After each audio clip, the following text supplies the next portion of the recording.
Praise Lord. നിങ്ങളെ എല്ലാവരെയും blessed മോർണിംഗിലേക്ക് യേശു ക്രിസ്തുവിൻ നാമത്തിൽ സ്വാഗതം ചെയ്യുന്നു.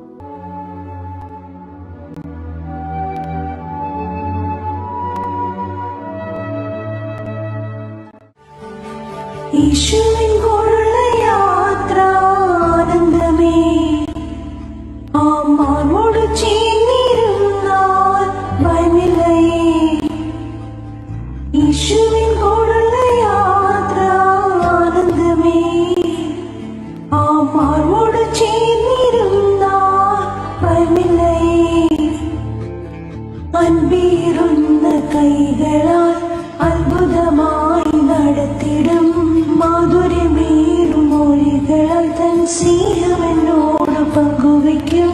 ഒറ്റയ്ക്ക് വിടുകയില്ല, മടുത്തു മാറുകയില്ല. ഒറ്റയ്ക്ക് വിടുകയില്ല, മടുത്തു മാറുകയില്ല. അന്ത്യം വരെ ആശുടുമതി യേശുവിന്റെ കൂടെ മതി. അന്ത്യം വരെ ആചുടുമതി യേശുവിന്റെ കൂടെ മതി.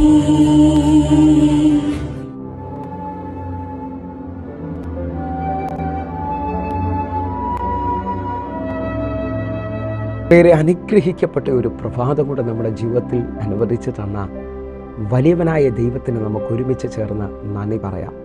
എത്ര പേർ പറയും, ഞാൻ നിന്നതല്ല, എൻ്റെ ദൈവം എന്നെ നിർത്തിയതാണ്. ഒന്നുകൂടെ പറഞ്ഞു കഴിഞ്ഞാൽ 2024 ഏപ്രിൽ മാസം 28 വരെയും എന്നെയും എൻ്റെ കുടുംബത്തെയും പ്രത്യേകിച്ച് ഈ പകർച്ചവ്യാധിയിൽ നിന്നും അനേക പ്രതികൂലത്തിൽ നിന്നും പ്രതിസന്ധിയിൽ നിന്നും കണ്ണിലെ കൃഷ്ണമണി പോലെ സൂക്ഷിക്കുകയും വിടുവിക്കുകയും ചെയ്ത വലിയവനായ ദൈവത്തിന് നന്ദി പറഞ്ഞുകൊണ്ട് ഈ പ്രഭാത ചിന്തയിലേക്ക് നമുക്ക് ഒരുമിച്ച് അടുത്തു. ദൈവത്തിൻ്റെ ഇടപെടൽ നിങ്ങളുടെ ജീവിതത്തിൽ പുതുക്കം കൊണ്ടുവരും. പ്രിയരെ, പ്രാരംഭ വാക്യത്തിലേക്ക് അപ്പോസ്തല പ്രവൃത്തികളുടെ പുസ്തകം 27 അധ്യായം അതിൻ്റെ 23, 24 വാക്യങ്ങളിലേക്ക്. എൻ്റെ ഉടയവനും ഞാൻ സേവിച്ചു വരുന്നവനുമായ ദൈവത്തിൻ്റെ ദൂതൻ ഈ രാത്രിയിൽ എൻ്റെ അടുക്കൽ നിന്ന്.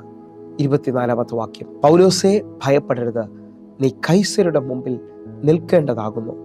നിന്നോട് കൂടെ യാത്ര ചെയ്യുന്നവരെ ഒക്കെയും ദൈവം നിനക്ക് ദാനം ചെയ്തിരിക്കുന്നു എന്ന് പറഞ്ഞു. പ്രിയരെ, ഈ പ്രഭാതത്തിൽ ദൈവം നമ്മോട് ഇടപെട്ട അനുഗ്രഹിക്കപ്പെട്ട വചനത്തിനായി നമുക്ക് ഒരുമിച്ച് ദൈവത്തിന് നന്ദി പറയാം. എത്ര പേർ പറയും, ഞാൻ നിന്നതല്ല, എൻ്റെ ദൈവം എന്നെ നിർത്തിയതാണ്. ഒന്നുകൂടെ പറഞ്ഞു കഴിഞ്ഞാൽ ഈ പ്രഭാതത്തിൽ ദൈവം നമ്മോട് ഇടപെട്ട ചിന്ത എന്ന് പറയുന്നത് ദൈവത്തിൻ്റെ ഇടപെടലുകൾ, ദൈവിക ഇടപെടലുകൾ നമ്മുടെ ജീവിതത്തെ പുതിയതാക്കും. വായിച്ചു കേട്ട വാക്യം എനിക്കും നിങ്ങൾക്കും വലിയ സുപരിചിതമാണ്. പൗലോസ് അപ്പോസ്തലനും കൂടെ നിൽക്കുന്ന 275 പേരും മുമ്പോട്ട് പോകാൻ കഴിയാതെ നീണ്ട നാളുകളായി കപ്പൽ തകർച്ചയുടെ നടുവിൽ നിൽക്കുമ്പോൾ അവരെ മുമ്പിലോട്ടുള്ള എല്ലാ വഴികളും എല്ലാ ആശയും അറ്റുപോയ അനുഭവത്തിൽ ഇതാ ദൈവത്തിൻ്റെ ദൂതൻ പൗലോസ് അപ്പോസ്തലന്റെ അടുക്കലേക്ക് ഇറങ്ങി വരികയാണ്. പൗലോസ് അപ്പോസ്തലനോട് പറയണം, പൗലോസേ, നീ ഭയപ്പെടരുത്, നീ കൈസരിയുടെ മുമ്പിൽ നിൽക്കേണ്ടതാകുന്നു. എന്നെ ശ്രദ്ധിക്കുന്നവരെ, ജീവിതത്തിനകത്ത് ഒരു വിടുതലും കാണാതെ എല്ലാ വഴികളും അടഞ്ഞ് ഇനി ഒരു മാർഗമില്ല എന്ന് ചിന്തിക്കുമ്പോഴാണ് നമ്മുടെ ജീവിതത്തിനകത്ത് ഞാനും നിങ്ങളും തണുത്തു പോകുന്നത് അല്ലെങ്കിൽ നിരാശപ്പെട്ടു പോകുന്നത്.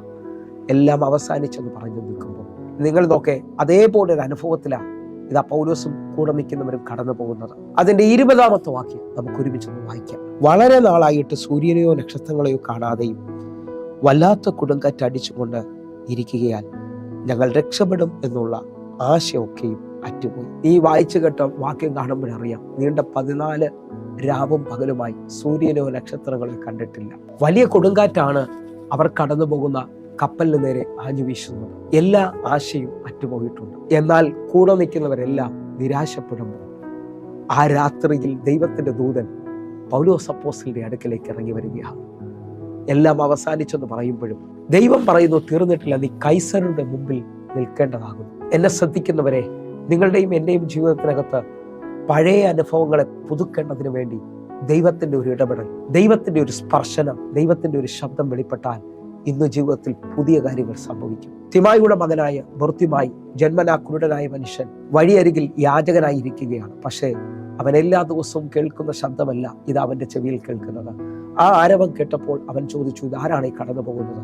നസറയനായ യേശു എന്ന് കേട്ടിട്ട് അവൻ ഉച്ചത്തിൽ നിലവിളിച്ചു. കാരണം അവൻ്റെ ജീവിതത്തിൽ സൗഖ്യം കൊണ്ടുവരാൻ കഴിയുന്ന വലിയവനായ കർത്താവ് ഇതാ അവൻ്റെ മുമ്പിലൂടെ കടന്നു പോകുന്നു എന്ന് അവന് മനസ്സിലായി. ആ നിലവിളിയിൽ യേശു നിന്നു. യേശു അവൻ്റെ ജീവിതത്തിനകത്ത് സൗഖ്യം കൊടുക്കുകയാണ്. അവൻ്റെ ജീവിതം ഇതാ പുതിയതായി തീരുകയാണ്. രാത്രി മുഴുവൻ അധ്വാനിച്ചിട്ട് ഒന്നും കിട്ടാത്ത പത്രോസിന്റെ പടകിൽ യേശുവിൻ്റെ വാക്ക് ഒരു പുതുക്കം കൊണ്ടുവരികയാണ്, ഒരു നിറവ് കൊണ്ടുവരികയാണ്. പത്മോസിൽ ആയിരിക്കുന്ന യോഹന്നാനോട് ചോദിച്ചാൽ പറയും, പത്മോസ് നിരാശയുടെ അനുഭവമാണ്, പത്മോസ് അവസാനിച്ചതിന്റെ അനുഭവമാണ്. പത്മോസ് എന്ന് പറയുന്നത് എല്ലാം അവസാനിച്ചു എന്ന് പറയുന്നത് പോലുള്ള സ്ഥലമാണ്. യോഹന്നാന് വേണ്ടി ഇതാ പത്മോസിൽ സ്വർഗം തുറക്കുകയാണ്. ദൈവത്തിന്റെ ശബ്ദം യോഹന്നാന് വേണ്ടി അവസാനിച്ച സ്ഥലത്ത് ഇതാ സ്വർഗത്തിന്റെ വാതിൽ തുറക്കുകയാണ്. നിങ്ങൾ വിശ്വസിക്കാമെങ്കിൽ ദൈവത്തിന്റെ ഇടപെടൽ, ദൈവത്തിന്റെ സ്പർശനം നിങ്ങളുടെ ജീവിതത്തിൽ പുതിയതിനെ കൊണ്ടുവരും. എത്ര പേർ ആഗ്രഹിക്കുന്നു എൻ്റെ ജീവിതത്തിൽ ഈ പ്രഭാതത്തിൽ ഒരു ദൈവിക ഇടപെടൽ, ഒരു എൻകൗണ്ടർ എൻ്റെ ജീവിതത്തിൽ സംഭവിക്കണം? വർഷങ്ങളുടെ പഴക്കം തീരേണ്ടതിനായി, വർഷങ്ങളുടെ അനുഭവത്തിന് മാറ്റമുണ്ടാകേണ്ടതിനായി, നിങ്ങൾക്കൊരു സൗഖ്യമോ നിങ്ങൾക്കൊരു വിടുതലിന് വേണ്ടിയോ നിങ്ങൾ പ്രാർത്ഥിക്കുന്നവരാണെങ്കിൽ ഇപ്പോൾ തന്നെ നിങ്ങൾ എൻ്റെ കൂടെ ചേർന്ന് പ്രാർത്ഥിച്ചാട്ടെ. ദൈവിക ഇടപെടലുകൾ ജീവിതത്തിൽ പുതുക്കങ്ങളെ കൊണ്ടുവരും. അല്ലെങ്കിൽ എല്ലാ അവസ്ഥയ്ക്കും മാറ്റം കൊണ്ടുവരും.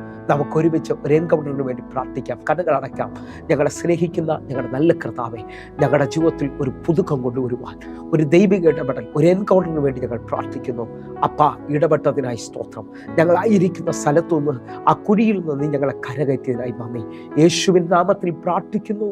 കേൾക്കണം പിതാവേ. ആമേൻ, ആമേൻ. നിങ്ങൾക്ക് ഈ പ്രഭാത സന്ദേശം അനുഗ്രഹമാകുന്നുവെങ്കിൽ നമ്മുടെ യൂട്യൂബ് ചാനൽ സബ്സ്ക്രൈബ് ചെയ്യും, ഫേസ്ബുക്കിലേക്ക് നിങ്ങൾ ജോയിൻ ചെയ്യുകയും ചെയ്യണമെന്ന് ഓർപ്പിക്കുന്നു. അതേപോലെ തന്നെ എല്ലാ ദിവസവും വൈകിട്ട് ഇന്ത്യൻ സമയം 6 മണിക്ക് നമുക്ക് സൂമിൽ ആരാധന നടക്കുകയാണ്. നിങ്ങളും കടന്നു വരണമെന്ന് ഓർപ്പിക്കുന്നു. കർത്താവ് നിങ്ങളെ കൂടുതൽ മാനിക്കട്ടെ. എങ്കിൽ അടുത്ത ദിവസം കാണും വരെയും സ്വർഗത്തിലെ ദൈവം നിങ്ങളെ കാക്കുമാറാകട്ടെ. God bless you. ആമേൻ.